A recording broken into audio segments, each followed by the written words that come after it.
Let's do it. All right. Clock will start when the tweets go up. And then I guess the clock goes up on the screen as well. Yes? All right. Let me know. Okay. Let's do this. Where's the clock, donks? You had it. It was there. I saw it. It's a true thing. There it is. Back one more time. Hit it. There we go. All right. Luke, do you think BKFC has something here, or will the novelty wear off? If you were ESPN Plus, DAZN, UFC Fight Pass, would you consider signing a deal to take the org off of pay-per-view? I don't know that they're much of a threat on pay-per-view, if I can be candid with you. I don't think that's all that accurate, but are they some kind of a threat? I don't know. To me, they're not a threat, but they would be really helpful to a burgeoning streaming service to fill in the gaps of what they don't have.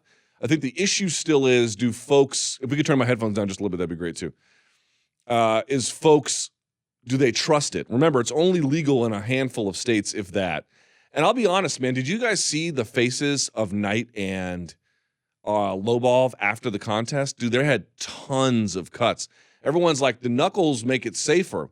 Maybe in terms of head trauma, although that remains to be seen. But there might be other costs associated with, namely but not limited to, facial lacerations. And that's not the end of the world, but it is a hard thing for people to accept if they've already got some trepidation about it. So we'll see if the novelty wears off. It will depend on if they can get legalized and if they can make any names. Next.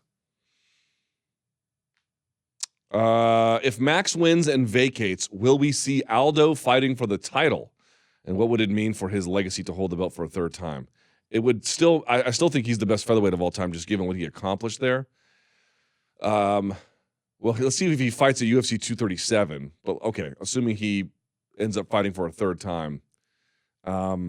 It would only solidify his reign. It would only solidify his place as a all-time great featherweight. Next. And that's not a great answer. How will Artem and Knight's record be counted in BKB? Will it count on their professional boxing record, or is BKB its own sport with its own records? Artem 1-0.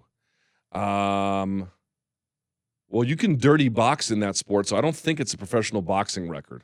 I think it's separate. It's got to be its own thing. I don't know that for a fact.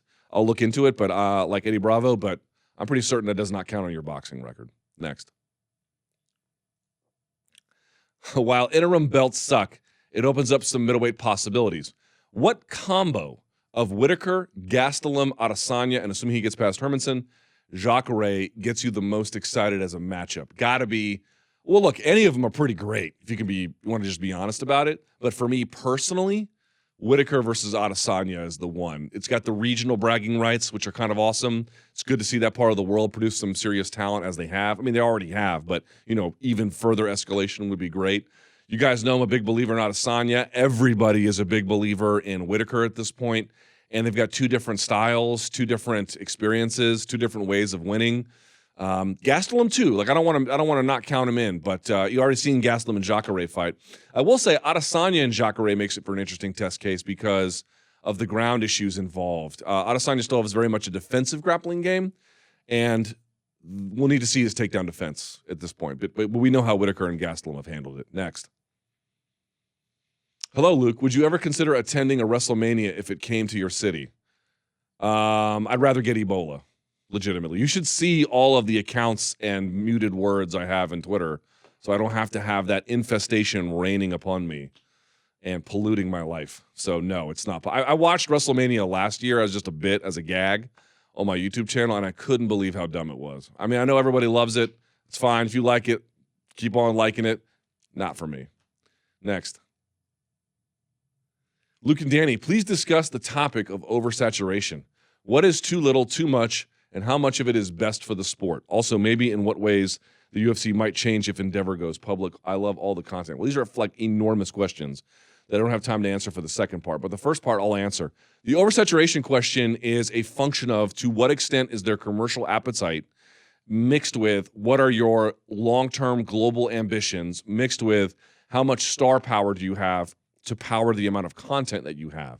And so if there's a lot of demand for content, you still don't want to give into all of it. You want to leave a little bit out there so you can have it sustained over time. It's a function of how much star power you have, and it's also a function of what kind of global infrastructure you have. It's a complicated answer. There's never one set number, although I think it's probably closer to shows in the 30 range than the 40 range. Next. Thoughts on Real Madrid should go after the summer. Hazard, Icardi, signing up for Danny. Do you think Griezmann is leaving? Griezmann sucks ass. And Real Madrid with 550 million, what, euro they have? They're definitely going to get Hazard. They might get Pogba. And if they get Mbappe, I want everyone who watches this show in Europe to know something, or who's a soccer fan.